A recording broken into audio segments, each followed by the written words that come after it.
Ok, entonces, como les decía, vamos a tener este tiempo de reflexión en la palabra del Señor. La semana recién pasada estuvimos hablando desde el Evangelio, mirando lo que el Señor nos decía acerca de aprender a descansar en el Señor, en esta enseñanza grande del reino de los cielos, donde el Señor dice: oye, tranquilo, yo tengo el control. No hay afán en vuestras vidas, no hay ansiedades más allá de las propias. Aprendamos a hacer la diferencia entre ser, ¿no es cierto?, hijos del Señor, dependientes de nuestro Padre Celestial. Hoy día quiero seguir afirmando esas ideas esa visión bíblica para nosotros. Y yo creo que el Evangelio nos da muchas posibilidades de hablar o de confirmar nuestra fe en el Señor. Que las situaciones difíciles que vivimos, las que no podemos tener control, las que escapan de nuestras experiencias personales, están bajo el dominio del Señor. Y eso no lo podemos olvidar. Nosotros debemos afirmarnos fuertemente en nuestra fe en este tiempo. Creo sinceramente, hermanos, que este es el tiempo de afirmar nuestras convicciones más profundas, de saber lo que creemos, de entender lo que hemos vivido, lo que hemos declarado vivir. El miércoles recién pasado, basado ahí en Colosenses, ¿no es cierto?, les hablaba de un verso que pasa desapercibido en el relato y en el contexto del pasaje. Y nos dice que tenemos que estar arraigados en la conversión que tuvimos en Cristo, puestas las raíces profundamente en la conversión que tuvimos en Cristo. Y sobre esa conversión, sobre esa experiencia personal con el Señor Jesús, sostener, sobre edificar nuestras vidas, sobre edificar nuestras vidas. Así es que de todas maneras tenemos que aprender a sostenernos en la experiencia de la fe, a sostenernos en el cariño, a sostenernos en las caricias del Señor Jesucristo para nosotros, de cómo Él nos va a sostener y edificar, sobre edificar a partir de nuestra conversión. Nosotros no edificamos, no vivimos nuestra vida a partir del tiempo que nacimos o del origen, del hogar de origen que tenemos. Nosotros sobre edificamos, armamos, miramos,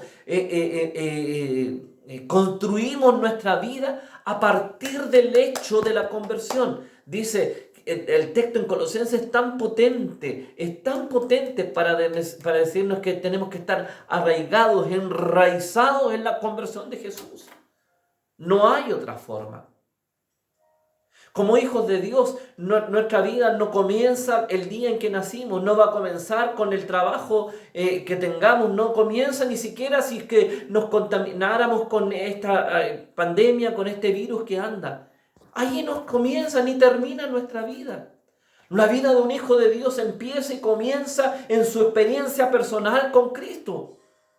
La vida de un hijo de Dios empieza y termina en la experiencia más profunda que tuvo, ¿no es cierto?, al encontrar a Cristo como su Señor y Salvador, y que el Señor le hizo salvo por esa experiencia, que nos dio redención, que nos permitió la comunión y establecer, ¿no es cierto?, una comunión íntima con Él.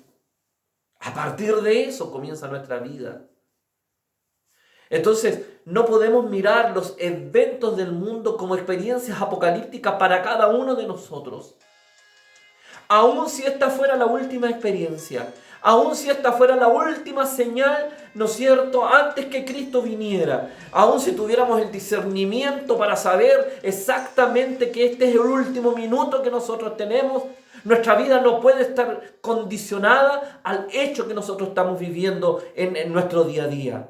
Mi vida como hijo del Señor y su vida como hijo del Señor está condicionada porque un día usted echó raíces en Jesús, afirmó sus convicciones en Él, se creyó en Él y entregó su vida a Él. Y dice la palabra que usted está escondido en Cristo. Por lo tanto, Él responde por usted.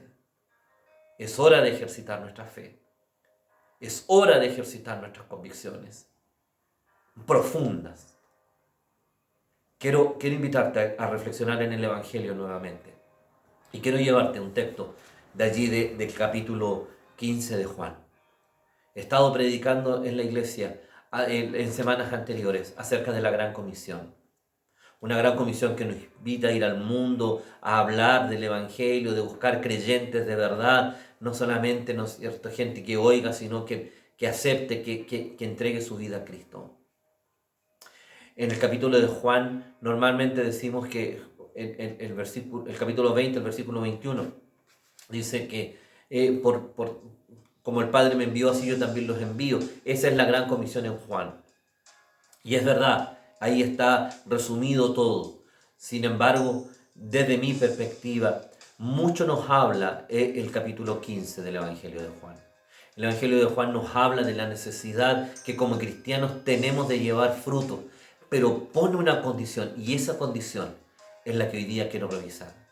Cuando nos volvamos a encontrar, revisaremos, ¿no es cierto?, lo que implica llevar frutos como parte de la vida verdadera. Vamos a revisar eso en nuestro compromiso que tenemos este año de extender, de extender el mensaje, de extender el reino de los cielos aún un poco más allá. Pero un hecho importante y relevante para que esto ocurra está basado, ¿no es cierto?, en una palabra que se repite insistentemente en el Evangelio. Y es esa palabra que nos habla acerca de la necesidad de permanecer. Y de eso quiero invitarte hoy día a una breve reflexión.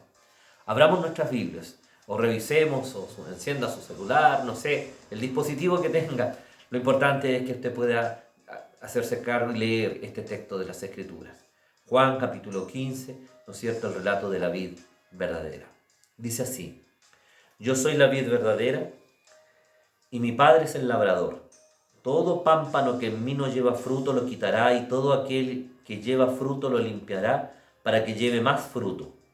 Ya vosotros estáis limpios por la palabra que os he hablado. Permaneced en mí y yo en vosotros. Como el pámpano no puede llevar fruto por sí mismo si no permanece en la vid, así tampoco vosotros si no permanecéis en mí. Yo soy la vid, vosotros los pámpanos. El que permanece en mí y yo en él, éste lleva mucho fruto, porque separados de mí nada podéis hacer. El que en mí no permanece será echado fuera como pámpano y se secará, y los recogen y los echan en el fuego y arden. Si permanecéis en mí y mis palabras permanecen en vosotros, pedid todo lo que queráis y os será hecho. En esto es glorificado mi Padre, en que llevéis mucho fruto y seáis así mis discípulos. Como el Padre me ha amado, así también yo os he amado, permaneced en mi amor. Si guardareis mis mandamientos, permaneceréis en mi amor, así como yo he guardado los mandamientos de mi Padre y permanezco en su amor. Estas cosas os he hablado para que mi gozo esté en vosotros y vuestro gozo sea cumplido. Este es mi mandamiento, que os améis unos a otros como yo os he amado. Nadie tiene mayor amor que este, que uno ponga su vida por sus amigos. Vosotros sois mis amigos si hacéis lo que yo os mando. Usted puede seguir leyendo el Evangelio posteriormente. Y me quiero detener en la palabra permanecer. El Señor Jesús, cuando hace este relato, lo menciona varias veces. Usted sabe muy bien que estamos en el tiempo antes de la crucifixión, después de la cena del Señor. Estamos en ese periodo, en un periodo especial en que Juan registra una serie de discursos, de relatos y de tiempos que no registran los otros evangelios. Y entonces, en esa dinámica, él pone esta parábola mencionada por el Señor Jesús.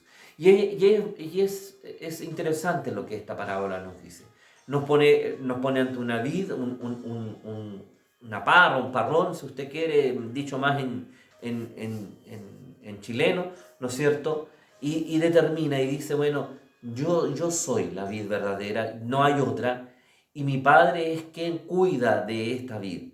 Y agrega, ¿no es cierto?, que toda rama, ¿no es cierto?, que somos nosotros, tiene que llevar el fruto necesario. Si no, va a ser quitada, hay sanción, hay disciplina, ¿no es cierto?, para aquella experiencia.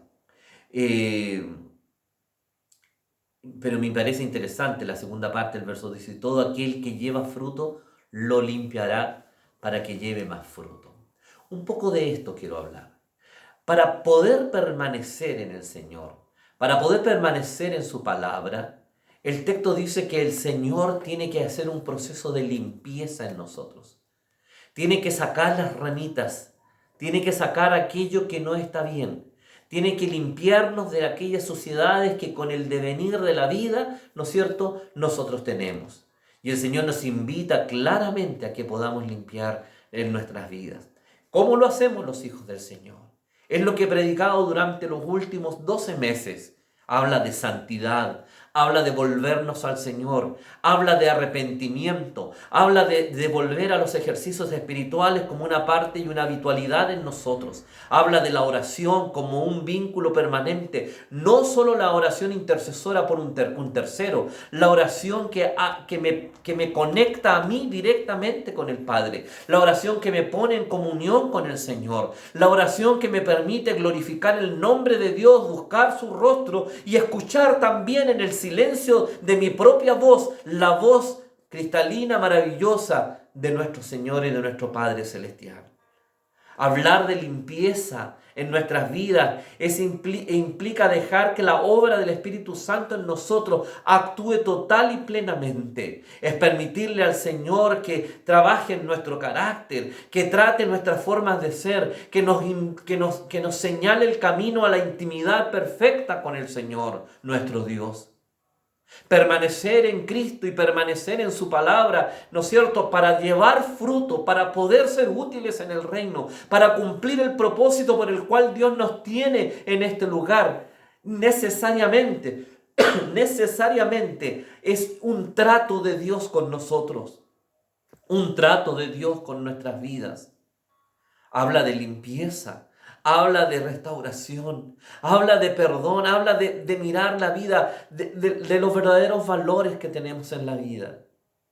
Estas 2 semanas en que muchos de ustedes han tenido que estar en el hogar de manera obligatoria y hasta con cierto temor de todo lo que está alrededor, ¿acaso no le ha hecho reflexionar en la fragilidad de nuestras vidas?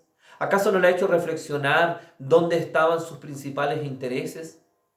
¿Se da cuenta que ya no es tan importante ni ir al mall ni hacer tantos trámites? ¿Se da cuenta que habían cosas que se podían detener y no hacer y la vida continuaba? Antes del 15 de marzo, nosotros éramos gente muy ocupada y muchos de nosotros ni siquiera teníamos tiempo para estar a solas con Dios. Le escuché más de una vez a alguno decir, en algún momento es tan largo mi día y extenuante que no tengo tiempo para orar, ni tengo tiempo para leer la Biblia. Nuestras agendas estaban tan extremadamente llenas que había poco o nada de tiempo para estar a solas con el Señor, para buscar su rostro en santidad. Ahora no hay excusa. Y es más aún, ha tenido un tiempo que no tenía antes para estar en familia. Nos hemos obligado cada día a las 10 de la noche a juntarnos en un altar familiar para buscar del rostro de Dios, como familias y como iglesia. Nos hemos obligado a leer su palabra y mañana comenzaremos un proceso de lectura del Evangelio y del Nuevo Testamento, buscando que el Señor hable a nuestras vidas y corazones. Pero se da cuenta de que muchas de las cosas que hacíamos tan urgentemente las podíamos hacer de otra manera y a veces no eran ni tan urgentes. Es que teníamos que salir, es que teníamos que poner algo. Dios quiere que tú pares, te detengas un instante y le busques. Sé bien que puedes estar en casa sin hacer nada y tampoco buscar el rostro del Señor.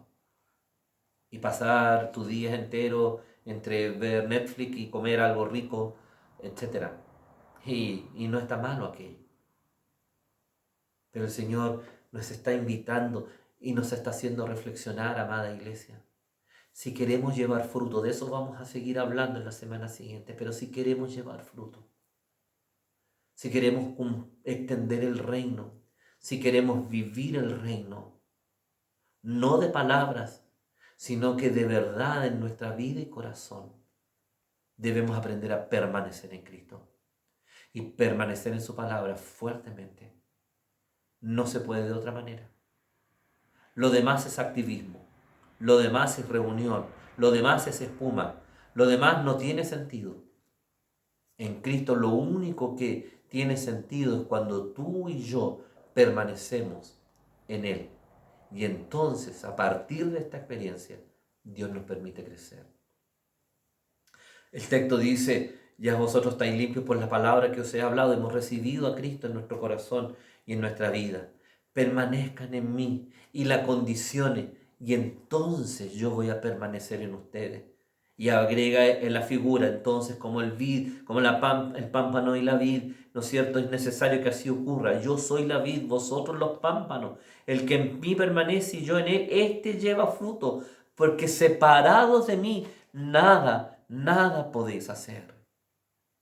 No hay nada que nosotros podamos hacer como iglesia separados del Señor. Necesitamos estar en comunión, necesitamos estar afirmados con el Señor, permanecer en santidad delante de Dios. Querido mío, usted necesita volver y aprovechar este tiempo para cultivar su relación, para reencontrarse con Cristo, para reencontrarse en la oración personal, en el estudio de su palabra, en el ayuno, en la reflexión más profunda del Señor. Estamos contentos, ¿no es cierto?, porque podemos hacer algunas cosas, pero te invito a que apartes aún dentro de tu propia casa tus propios minutos para estar en comunión ya solas con Cristo. Busca del rostro del Señor, permanece en Él para que puedas llevar fruto, porque dice: separados de mí, entonces nada podéis hacer. Y entonces, tal como lo dijimos la semana pasada, sostenidos en la mano y en la cruz de Cristo, sostenidos en su palabra, entonces podremos tener las bendiciones que el Señor, las añadiduras que el Señor nos quiere regalar. Entonces tendremos lo extra que Dios tiene para nosotros, pero no antes. La palabra permanecer se repite en los primeros 10 versículos de este relato del capítulo 15 de Juan, insistentemente, porque es necesario: el que en mí no permanece será echado fuera. Si permanecéis en mí, es condicionante, y mis palabras permanecen en vosotros. Entonces dice: si permanecéis en mí y mis palabras, mi enseñanza permanece en tu corazón, permanece, no pasa, no queda, no pasa de largo, sino que se queda en tu corazón. Entonces, dice, llevaremos fruto. Y agrega el versículo 7, entonces podremos pedir todo lo que queramos y será hecho. Condicionado, al igual que lo dijimos la semana pasada, a la dependencia, a la búsqueda, al rostro del Señor. Quisiéramos que pasara de largo todo lo que estamos viviendo. Queremos que termine pronto. Estamos cansados de lo que está pasando. Pero el Señor, yo creo que nos está haciendo reflexionar. Tenemos que permanecer en sus manos. Tenemos que permanecer en su presencia. Tenemos que permanecer tomados de su mano. Arraigados, dice Colosenses.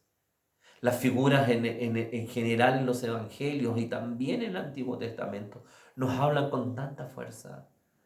Lejos del Señor no podemos hacer nada. Cerca de Él, en su mano, en su dirección. Como los profetas o como los reyes del Antiguo Testamento. ¿Se acuerdan que revisábamos los textos del año recién pasado? Iban delante del Señor, no hacían nada si Dios no se lo indicaba. Aún la estrategia de las batallas que iban a pelear, era necesario preguntárselas al Señor. Cuando eso ocurría, Dios actuaba de manera sobrenatural, aunque el enemigo fuera superior. Ciertamente tenemos temor con lo que está ocurriendo. No sabemos cómo es, no tenemos claridad de algunas situaciones. Nos angustian, nos causan grandes ansiedades. Podríamos decir que es un enemigo grande con el cual nosotros no podemos batallar y que nos atacará o que nos puede atacar sin que nos demos cuenta. Entonces el Señor dice: yo estoy contigo. Yo voy a darte las fuerzas. Yo te voy a indicar cómo pelear esta batalla. Yo voy a caminar a tu lado. Yo voy a sostener tus brazos. Yo voy a sostener tu vida de la mejor manera. Va a depender solo de ti. ¿Quieres estar en las manos del Señor? ¿Quieres ser sostenido por Cristo? ¿Quieres ser acariciado por su palabra? Yo creo que sí. Entonces la palabra dice: permaneced en mí. Permaneced en mí. Ahí está la condición. Y cuando uno permanece en Cristo, entonces las promesas del Señor son nuestras. entonces puedo ir delante del Señor y pedir, porque su palabra está en mí. Cuando yo permanezco en Cristo y el Espíritu Santo trata conmigo y el Señor, mi Padre Celestial, limpia mi vida, entonces puedo acudir confiadamente, dice la palabra, al trono de la gracia, porque el Señor escuchará mi oración. Nahum capítulo 1 versículo 7 dice, bueno es el Señor, una fortaleza en el día de la angustia, y conoce a los que en Él se refugian. Bueno es el Señor y fortaleza en nuestra angustia, pero hay una condición, que el Señor nos conoce, porque hemos permanecido. No es para todo, no es para cualquiera, es para quienes permanecemos en Él, porque el Señor conoce a los que en Él se refugian. Jeremías 19 dice, oh Señor, fuerza mía y fortaleza mía, refugio mío en el día de la angustia, a ti vendrán las naciones desde los términos de la tierra y dirán, nuestros padres heredaron solo mentiras, vanidad y cosas sin provecho, mas nosotros, los hijos de Dios, los que construimos no a partir de las herencias del mundo, sino a partir de mi encuentro personal con Cristo, confiamos en el Padre Celestial, que descanse en nosotros. Isaías capítulo 26 dice, pero yo cantaré de tu poder, sí, gozo cantaré por la mañana tu misericordia, porque tú has sido mi baluarte y el refugio en el día de mi angustia, dice el profeta. Solo a ti cantaré, Señor. El salmista dice, pero yo cantaré de tu poder, sí, gozoso cantaré por la mañana tu misericordia, porque tú has sido mi escondedero, mi refugio. Ya lo leíamos. Será también el Señor baluarte para el oprimido, baluarte en el tiempo de angustia. Samuel dice, mi Dios, mi roca, en quien me refugio, mi escudo y el cuerno de mi salvación, mi altura inexpugnable y mi refugio. Salvador mío, tú me salvas de la violencia que golpea mi alrededor. Tú me salvas. Amado mío, ¿dónde estás buscando tu salvación? Yo te invito a permanecer en Cristo. Y te vuelvo a insistir, permanecer en Cristo claramente no es venir al templo. Lo hemos comprobado. Permanecer en Cristo es vivir una vida de intimidad, de santidad, de comunión permanente con el Padre Celestial. Permanente con el Señor. Deuteronomio 33, 27 dice, el eterno Dios es tu refugio y debajo están los brazos eternos. Él echó al enemigo delante de ti y dijo, destruye. Ese es nuestro Dios, que destruirá a nuestro enemigo, pero la condición sigue siendo la misma, permanecer en Él, depender de Él, buscar su rostro, sobreedificar a partir de la fe. Al concluir este tiempo de reflexión, quiero invitarte, amada iglesia, quiero invitarte a que o que nosotros busquemos más fuertemente del Señor. Busquemos su rostro, busquemos su presencia. Vivamos en santidad, conforme a lo que Dios tiene para nuestra vida. Que Dios nos guarde, que Dios nos anime, que Dios sostenga nuestro caminar durante estos días.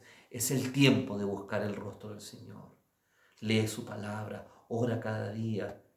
Y agradezco las oraciones de intercesión que hacemos unos por otros, por nuestra patria, por nuestro país, aún por el mundo entero. Pero gasta tiempo en una oración personal, pidiéndole a Dios por tu vida y tu relación con el Señor, para que pueda tu corazón buscarle cada día, para que puedas vivir en santidad, en arrepentimiento, conforme a lo que Dios demanda de nosotros. Un abrazo lindo, que tengas una semana llena de victoria, que puedas experimentar la limpieza que el labrador está haciendo de ti, que está sacando aquello que nos sirve, porque nos está preparando, iglesia amada, para que llevemos fruto y fruto en abundancia. Nos está preparando y nos está limpiando en santidad, en convicción, en enraizarnos o en profundizar nuestras raíces en la fe de Jesucristo, para que podamos llevar el fruto, ¿no es cierto?, que Él demandará de esta su iglesia. Un abrazo grande, linda semana para todos, muchas bendiciones y confianza y permanencia en el Cristo que nos ha dado vida y vida en abundancia. Amén.